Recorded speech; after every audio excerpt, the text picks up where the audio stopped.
Hey guys, my name is Mohit Prajapati. Welcome back to my channel banking direction. So दोस्तों, banking exam जो हैं वो काफ़ी टाइम बाद आने ही वाले हैं। काफ़ी टाइम क्या, आपको 3 से 4 महीने बाद आपको बैंकिंग एग्ज़ाम्स देखने को मिलेंगे। अगस्त से आपके एग्ज़ाम जो हैं वो स्टार्ट हो जाएंगे आराम से। और एसबीआई क्लर्क भी जहाँ तक है वो आ ही जाएगा। उसको भी मैक्सिमम चांसेस जून में होने के हैं। जून में और जुलाई में वो हो जाएगा आपका। सो आप अपनी तैयारी ऑब्वियसली कर रहे हैं। ये वीडियो रिकॉर्ड कर रहा हूँ मैं आपको ये बताने के लिए कि आपको रीडिंग और वोकेबलरी किस तरीके से मेंटेन करनी होती है हमें, और क्या रोल रहता है, वोकेबलरी का कितना रोल रहता है और रीडिंग का कितना रोल रहता है इंग्लिश के अंदर। जितने भी बिगनर्स हैं और जो भी हैं बच्चे जिनका इंग्लिश में ज़्यादा अच्छा परफॉर्म नहीं कर पाते हैं, या टफ लेवल के आर्टिकल्स होते हैं, रीडिंग कॉम्प्रीहेंशंस होते हैं, या जो भी होते हैं क्वेश्चंस होते हैं, हम जो लैग करते हैं वो अपनी रीडिंग की वजह से करते हैं हर कहीं पर। इंग्लिश के अंदर देखो, अगर आप लैग करोगे ना, तो इंग्लिश के अंदर सिर्फ आप लैग करोगे इस वजह से क्योंकि आपकी रीडिंग में थोड़ी सी परफेक्शन नहीं है, दैट्स इट। उसके अलावा आपको कुछ नहीं करना होता है। आपको रीडिंग अगर आप परफेक्ट बना लोगे तो आपको बहुत सारी अंडरस्टैंडिंग आ जाएगी और एक तरीके से आप आराम से इंग्लिश को अच्छे से परफॉर्म कर लोगे, अच्छे से सॉल्व कर लोगे उसके क्वेश्चंस। क्योंकि इन दी एंड आपको अगर इंग्लिश समझ आती है तो आप वो क्वेश्चंस कर पाओगे, आपको थोड़ा सा वोकैब आती है तो आप कर पाओगे, वरना आप क्या करोगे, समझ नहीं आया छोड़ दोगे, दैट्स इट। तो वहाँ पर कोई लॉजिक नहीं है लगाने वाला, बस समझने का लॉजिक है। इंग्लिश के अंदर सारा खेल ही है, आपकी कॉम्प्रीहेंशन एबिलिटी कितनी अच्छी है। तो ये बहुत अच्छे से समझ लेना मेरी बात। आप ये मत सोचना कि मैं ग्रामर कर लूँगा या कुछ भी कर लूँगा, बट रीडिंग कॉम्प्रीहेंशन जिसकी एबिलिटी बहुत अच्छी है ना, वो इंग्लिश को आपसे बहुत अच्छे से कर लेगा, वो बहुत तेज़ी से और बहुत अच्छे से कर लेगा। क्योंकि यहाँ पर स्पीड भी बहुत ज़्यादा मैटर करती है। फिल्म्स के अंदर, मेंस के अंदर भी इंग्लिश में स्पीड आनी ही चाहिए, तभी हम अच्छा अटैम्प्ट कर सकते हैं। जो बच्चे मेंस के अंदर इंग्लिश में अच्छा अटैम्प्ट करने की कोशिश कर रहे हैं, उनको पता है उनको स्पीड लेके आनी है। क्योंकि वहाँ पर क्या होता है, थोड़े से लेंथी पैसेजेस आ जाते हैं, क्वेश्चंस थोड़े से लेंथी आ जाते हैं। एक एक नंबर के भी क्वेश्चंस होते हैं, मिसलिनियस होते हैं, वहाँ पर वो लेंथी होते हैं थोड़े से। वहाँ पर टाइम लगता है। तो हम जितनी तेज़ से रीड करके समझेंगे उतनी तेज़ी से हम उसको आंसर कर पाएंगे। देखो, रीडिंग आपको किस तरीके से मेंटेन करनी है और वोकेबलरी किस तरीके से मेंटेन करनी है वो मैं आपको बताऊंगा। रीडिंग करने का एक पर्पज़ होना चाहिए आपका कि आप किस पर्पज़ से रीडिंग कर रहे हो, वो आपको बनाना है। बिल्कुल, आप कुछ बच्चों के लिए रीडिंग बहुत ज़्यादा अच्छी होती है, कुछ बच्चों के लिए रीडिंग बहुत ज़्यादा बोरिंग होती है। वो सोचते हैं यार रीडिंग इट्स लाइक के बिल्कुल मन नहीं लग रहा है उसके अंदर, क्या पढ़ते रहो, बस पढ़ते रहो, कुछ समझ नहीं आता है। मान लो आप एक बिगनर हो और आप इंग्लिश में आपकी रीडिंग हैबिट नहीं है ना, तो आपको प्रॉब्लम क्या आएगी? प्रॉब्लम सिर्फ ये आएगी कि आपको वो चीज़ अच्छी नहीं लगेगी, क्योंकि वो चीज़ आपको समझ नहीं आ रही है। जो चीज़ हमें समझ नहीं आती है वो चीज़ हमें अच्छी लगती नहीं है। मान लो मैथ्स है, तो मैथ्स में कोई अगर हम एडवांस मैथ का टॉपिक उठा लें, ट्रिग्नोमेट्री उठा लें या ज्योमेट्री उठा लें, अगर वो हमें नहीं आता तो ऑब्वियसली हम उस पर खुन्नस खाते हैं थोड़ा सा, यार ये क्यों है, इसको हटा देना चाहिए, हम ऐसे सोचते हैं। तो आपको रीडिंग में थोड़ा सा एफर्ट डालना है और रीडिंग को अपने अकॉर्डिंग और अपने वे के अकॉर्डिंग उसको इंटरेस्टिंग बनाना है। फॉर एग्जाम्पल, मैं आपको अपना एग्जाम्पल बताता हूँ मैंने कैसे रीडिंग को इंटरेस्टिंग बनाया था। क्योंकि रीडिंग एबिलिटी मेरी भी नहीं थी। देखो, हम लोगों की हैबिट नहीं होती है कि हम 15 मिनट 20 मिनट इंग्लिश को कंज्यूम कर रहे हैं, ना ही तो हम स्पीकिंग करते हैं। अगर हम नॉर्थ इंडिया में रहते हैं मोस्टली, तो हम घर में भी बहुत कम इंग्लिश बोलते हैं, थोड़ी बहुत बोल ली, ठीक है, वरना हमारा ना ही इंग्लिश स्पीकिंग रहती है और ना ही हमारा इंग्लिश रीडिंग रहती है। तो रीडिंग हमारा स्पीकिंग से हमें कोई लेना नहीं है। हमने जो है रीडिंग करनी है और इंग्लिश के कंटेंट को रीड करके कंज्यूम करना है, इस तरीके से करना है। तो वो हैबिट डेवलप करनी है, तो वो बहुत इंपॉर्टेंट हैबिट है और उसको आपको डेवलप करना ही होगा, वरना इंग्लिश में आप ऑलवेज मार खाते रहोगे। जो बच्चे हमेशा से मार खा रहे हैं ना, वो उनका सिर्फ यही है कि वो एक तो ये नहीं समझ पाते हैं कि उनको रीडिंग किस तरीके से करनी है और रीडिंग का क्या रोल है। ये नहीं है कि आप बस हम एक पैसेज उठाया, भाई मुझे तो रीडिंग करनी थी, मैंने पढ़ा ये आर्टिकल इस बारे में और बस मैंने ऊपर से नीचे एक बार में पढ़ डाला, बस हो गया मेरा काम, मुझे समझ आया नहीं आया कोई मुझे लेना देना नहीं, बस मैंने रीडिंग कर ली। ये रीडिंग नहीं होती है, ये हमेशा समझना, आप इसको रीडिंग नहीं कह सकते हैं। बस तो रीड करना ऐसा नहीं है कि क्लास के अंदर आप रीड कर रहे हो, बस कि आपको एक खड़ा कर दिया गया है कि आप ये लाइन पढ़ दो और बस खत्म आपकी कहानी। उसको कॉम्प्रीहेंशंस कहते हैं। आप कॉम्प्रीहेंशन एबिलिटी वही होती है, उसको रीड करके उसके मेन टॉपिक और मेन बात को समझना, एक एक लाइन का मतलब समझना कि यहाँ पर लाइन को किस तरीके से कनेक्ट किया गया है और किस तरीके से यहाँ पर बातों को ऑथर कह रहा है, क्या कहना चाहता है, उसका बहुत ही ज़्यादा डीप वो कॉन्सेप्ट रख के बातों को कहते हैं आर्टिकल्स के अंदर। तो वही चीज़ हमने समझनी होती है, उसको ही कहते हैं हम आपकी कॉम्प्रिहेंशन एबिलिटी कितनी अच्छी है कितनी अच्छी नहीं है। तो आप डीप में कितना समझते हैं, कहाँ पर ऑथर किस तरीके की बात कर रहा है, किसको क्रिटिसाइज कर रहा है, किसको प्रेज कर रहा है, किसको लॉर्ड कर रहा है, या कहाँ पर वो अपना पॉइंट ऑफ व्यू रख रहा है, अपना ओपिनियन रख रहा है, कहाँ पर वो सजेशन दे रहा है, कहाँ पर वो कॉन्ट्रास्ट वे में बोल रहा है। तो ये सारी चीज़ें आपको समझनी होंगी। अभी आप कैसे समझोगे? देखो, आप मानो आज मैं एक द हिंदू का आर्टिकल पढ़ता हूँ, तो मैं किस तरीके से रीड करूँगा। द हिंदू का मैंने आर्टिकल पकड़ा और उसमें मैं देखो क्या क्या चीज़ को उठाते हुए चलूँगा, किस तरीके से पिकअप करते हुए चलूँगा। वोकैब भी मुझे वहीं से करनी है, ग्रामर भी मुझे वहीं से करनी है, अपनी रीडिंग कॉम्प्रिहेंशन एबिलिटी भी मुझे उसी आर्टिकल से बनानी है। तो किस तरीके से बनाएंगे? देखो, आपने एक आर्टिकल लिया, आपने रीड करना स्टार्ट करा। कुछ बच्चों का क्या रहता है, सबसे पहले वो वीडियो, एक बात और मैं आपको बताना चाहूँगा, वो वीडियो देखते हैं।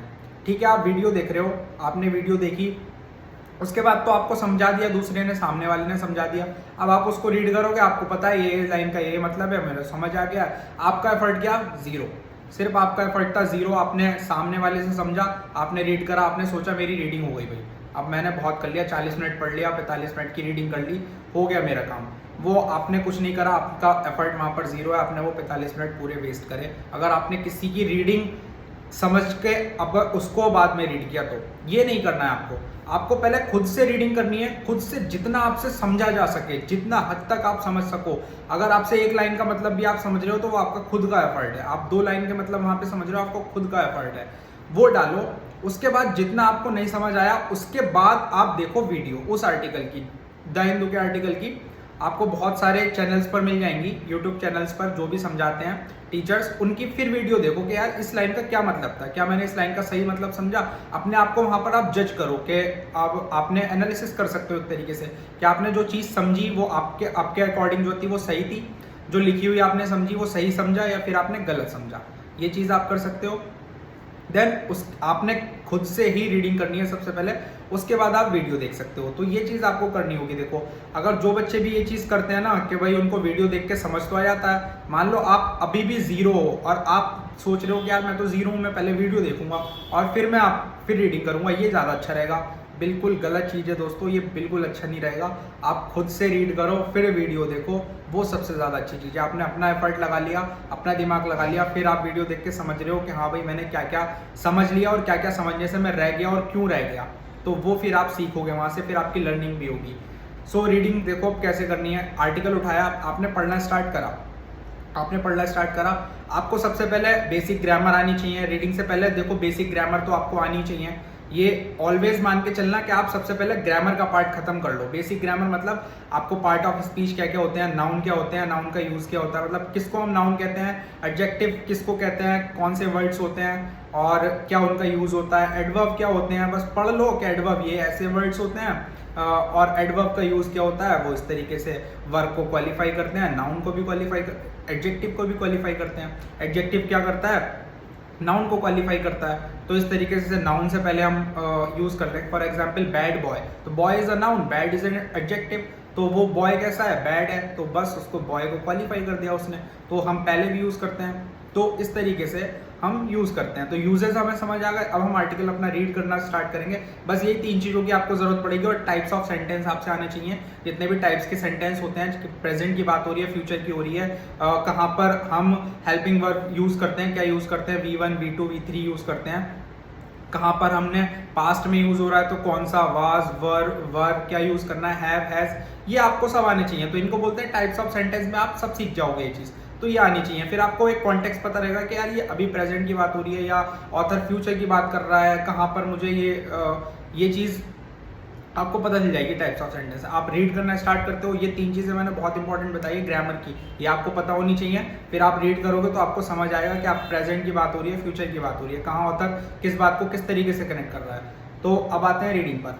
तो आपने रीडिंग करना स्टार्ट किया, आप पढ़ो, आपने रीड करना स्टार्ट किया, आप वहाँ से एक एक चीज़ को पॉइंट आउट करते हो चलो कि ये नाउन है। अभी मैंने इस चीज़ के बारे में पढ़ा, जैसे आपका सब्जेक्ट वर्ब एग्रीमेंट होता है, तो सब्जेक्ट क्या होता है, ऑलवेज एक नाउन ही होता है। तो आपने सब्जेक्ट देखा, नाउन है, फिर आप गए आगे पढ़ते चले, वहाँ पे फिर हेल्पिंग वर्ब कुछ ना कुछ लगा, फिर वहाँ पे वर्ब लगा, तो फिर आपने वो उठाया कि यार हेल्पिंग वर्ब ये था और ये सेंटेंस के साथ ये वाला V1 यूज हुआ है, V2 यूज हुआ है। कोई पैसिव सेंटेंस में बना हुआ है तो वो किस तरीके से बना हुआ है, तो ये चीज़ होती है।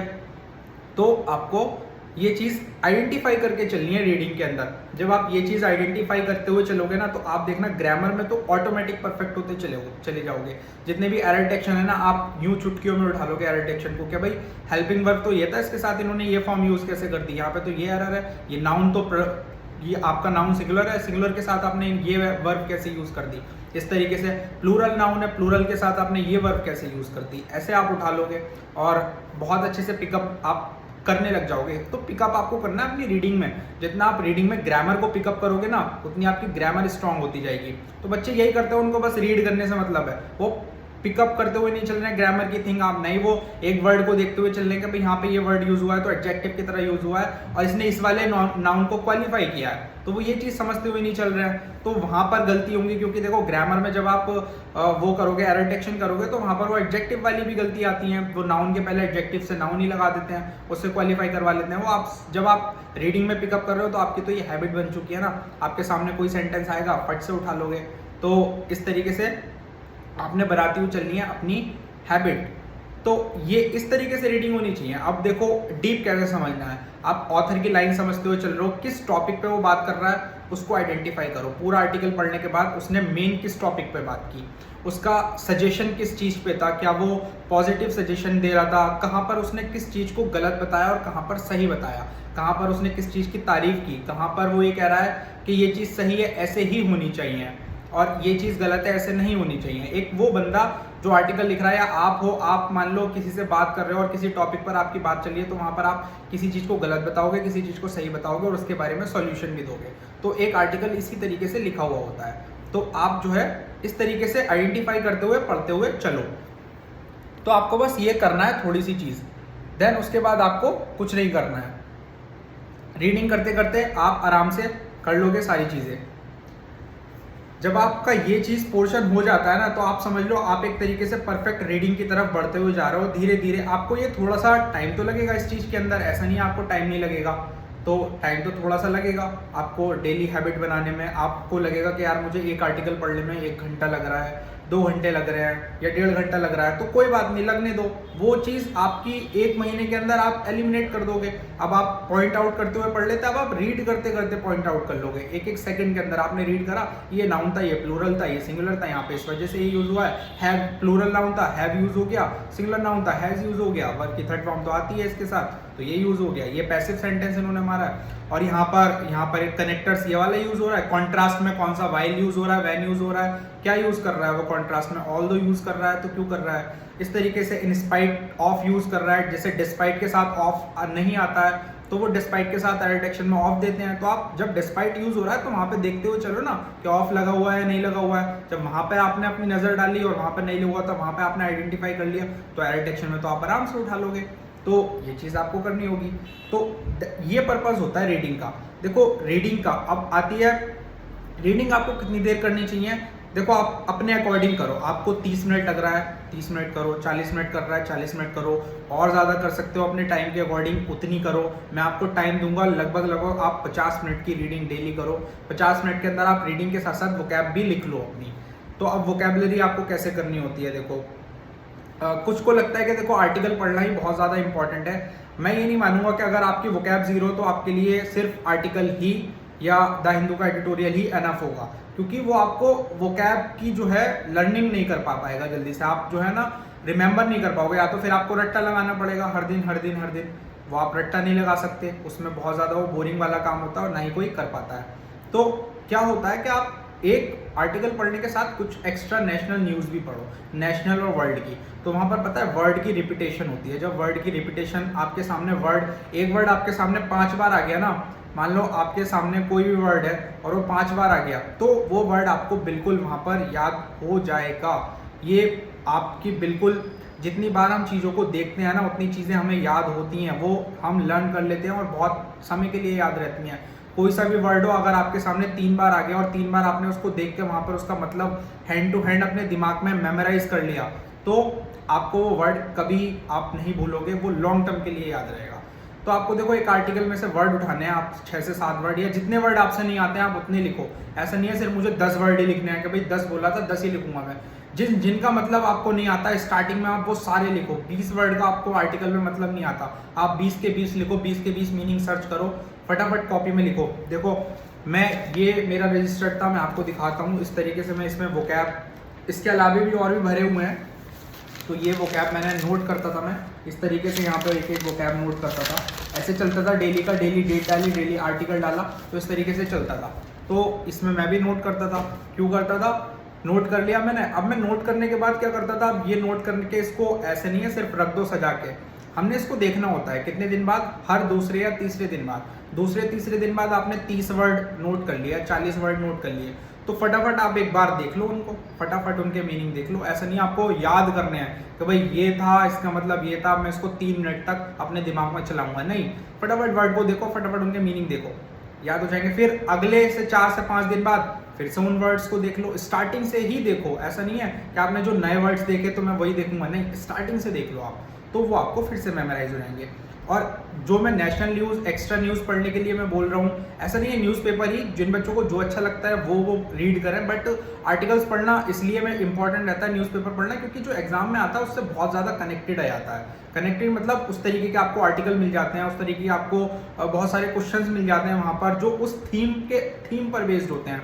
मतलब थीम कोई एनवायरनमेंट का आपने आर्टिकल पढ़ा या न्यूज़ पढ़ी, तो कोई वहाँ पर एनवायरनमेंट का आपको मिल गया, सोचो आर्टिकल, तो बहुत ज़्यादा बेस्ड होगा कि वहाँ पर भी ऐसी बात चल रही थी और यहाँ पर भी इस तरीके की बात चल रही है, तो आप उसको समझने में आपको देरी नहीं लगेगी, बहुत जल्दी समझोगे। इसलिए न्यूज़पेपर रिकमेंड करता है हर कोई पढ़ने के लिए, क्योंकि पेपर में इस तरीके का आता है। तो आप इस तरीके से वोकैब करो। वोकैब करने का सिर्फ यही तरीका है कि आप जब रीडिंग थोड़ी एक्स्ट्रा करोगे तो आपको वर्ड की रिपीटेशन मिलेगी, वर्ड की रिपीटेशन मिलेगी, ज़्यादा बार वर्ड सामने आएगा और वो आसानी से याद हो जाएगा। तो इस तरीके से आप, जो मैंने कॉपी पे लिखने वाला तरीका बताया, वो सबसे बेस्ट तरीका है, यही है कि आप उसको 3 से 4 दिन बाद क्या करें, एक बार रिपीट कर लें, यानी देख लें, हर 3 से 4 दिन बाद, हर 2 दिन बाद ये करें। और देखो वर्ड को नोट करते टाइम आप उसका मीनिंग और पार्ट ऑफ स्पीच जरूर लिखें कि वो एडजेक्टिव है या नाउन है या एडवर्ब है, ये 3 चीज़ें होती हैं। तो पार्ट ऑफ स्पीच ज़रूर बिल्कुल लिख कर चलें। जो भी है, या तो फ्रेजल वर्ब, आपको बहुत सारी फ्रेजल वर्ब मिलेंगी, आपको बहुत सारे इंपॉर्टेंट वर्ड्स मिलेंगे, आपको ईडियम्स मिलेंगी कोई इंपॉर्टेंट, तो आप उनको सबको नोट करते हुए चले आराम से, वो बहुत इंपॉर्टेंट होती हैं और वो आपको याद होनी बहुत ज़्यादा ज़रूरी है, याद होनी। अब देखो मैं प्रीलिम्स का आपको बताऊं, आपको वोकैब का क्या रोल है। वोकैब का इतना भारी रोल नहीं है कि आपको बहुत टफ वोकैब, कहते हैं कि बहुत टफ वोकैब हमने पढ़नी होती है यार, कि इतनी ज़्यादा टफ वोकैब आती है। कुछ नहीं आता है, कुछ भी दोस्तों, कोई वोकैब का रोल नहीं होता है। सिर्फ हमें वोकैब, हमारी रीडिंग एबिलिटी जो होती है उसको बढ़ाने के लिए हमने अपनी स्ट्रॉन्ग करनी होती है, दैट्स इट। एग्जाम में उसका बहुत ही मिनिमम रोल है वोकैब का। अब के जो एग्जाम होते हैं बैंकिंग के, मेंस के, उसमें ऐसा नहीं है आपको बहुत टफ वो वर्ड्स देते हैं, कुछ नहीं देते हैं, वो सिर्फ आपकी रीडिंग एबिलिटी के ऊपर पूरा मेंस का इंग्लिश होती है। और प्रीलिम्स में आपको जो सिनोनिम्स और एंटोनिम्स आते हैं ना, सिर्फ वहीं पर वर्ड्स दिखेंगे टफ थोड़े से, जो उठाए जाएंगे उनके द्वारा। बाकी आपको प्रीलिम्स में भी कुछ वोकैब का दिखेगा नहीं। सो वोकैब अपनी रीडिंग एबिलिटी को स्ट्रॉन्ग करने के लिए हमें लर्न करनी होती है। आप ये मत समझना कि आपसे वहाँ पर भी बहुत टफ वोकैब के आर्टिकल दिए जाएंगे, वहाँ पर कोई टफ वोकैब का आर्टिकल नहीं होगा, बहुत सिंपल वर्ड्स के आर्टिकल होंगे, रीडिंग कॉम्प्रिहेंशन होंगे, क्वेश्चंस होंगे जो आपको पढ़ते ही आराम से, अगर आपने वोकैब में अच्छा से 6 से 7 महीने, 5 से 6 महीने दे दिए हैं ना, तो आपके वोकैब बहुत स्ट्रॉन्ग उस लेवल की पहुँच जाएगी। अगर आपने डेली करी है तो उस लेवल की आराम से पहुंच जाएगी कि आप वहाँ पर दिक्कत आपको बिल्कुल भी नहीं होगी कोई सी भी लाइन समझने को, या आपको कोई सी वोकैब वहाँ पर ऐसी नहीं मिलेगी जो आपने नहीं पढ़ी होगी। अगर आप इस तरीके से, मेरे बताए हुए तरीके से आप रीडिंग को लेकर चलते हैं, तो ये मैंने बिल्कुल बिगनर का तरीका बताया था, और जो बच्चे इस तरीके से नहीं कर रहे हैं उनके लिए भी यही है, वो अपनी तरीके को मॉडिफाई कर सकते हैं इस चीज़ में। तो यही आपको जो टॉपिक था आज का यही था। एक टॉपिक को मैं बहुत अच्छे से बताऊंगा, हर एक टॉपिक को आप किस तरीके से कर सकते हो। देखो आज रीडिंग का और वोकैब का टॉपिक हमने कवर किया है। फिर एक बार मैं स्ट्रेटेजी पूरी बताऊंगा कि अब इंग्लिश को किस तरीके से आपने करना है, किस तरीके से प्रैक्टिस और लर्निंग हमने इंग्लिश की करनी होती है। नेक्स्ट वीडियो ये रहेगी, उसके बाद रीजनिंग पे आएंगे, पॉइंट पे भी आएंगे, फिर मॉक टेस्ट वगैरह सारी चीज़ें आएंगे। मैं भी मॉक टेस्ट लगाना स्टार्ट करूँगा। अभी मैंने 2-3 महीने से बिल्कुल प्रैक्टिस तो मेरी ऑफ है। अब मैं देखूंगा कि 2-3 महीने प्रैक्टिस नहीं होती है तो इंसान किस लेवल पर पहुंच जाता है। तो मुझे ये चीज़ देखनी है ज़रूर कि मैं किस लेवल पर पहुंच चुका हूँ। पहले मैं बहुत अच्छे लेवल पे था, प्रीलिम्स में और मेंस में भी अच्छे खासे लेवल पे था। तो जितनी मैं प्रैक्टिस करता था उसके हिसाब से। तो अब मैं भी देखूंगा यार कि 2-3 महीने जब हम प्रैक्टिस नहीं करते हैं तो किस लेवल पर हम पहुँच जाते हैं।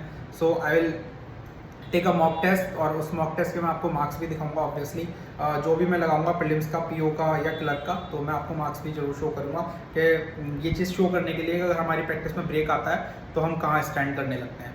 सो दोस्तों थैंक यू सो मच। अगर वीडियो आपको पसंद आए तो प्लीज़ लाइक सब्सक्राइब करना चैनल को और शेयर करना वीडियो को, दूसरे बच्चों से भी सब्सक्राइब करवाना।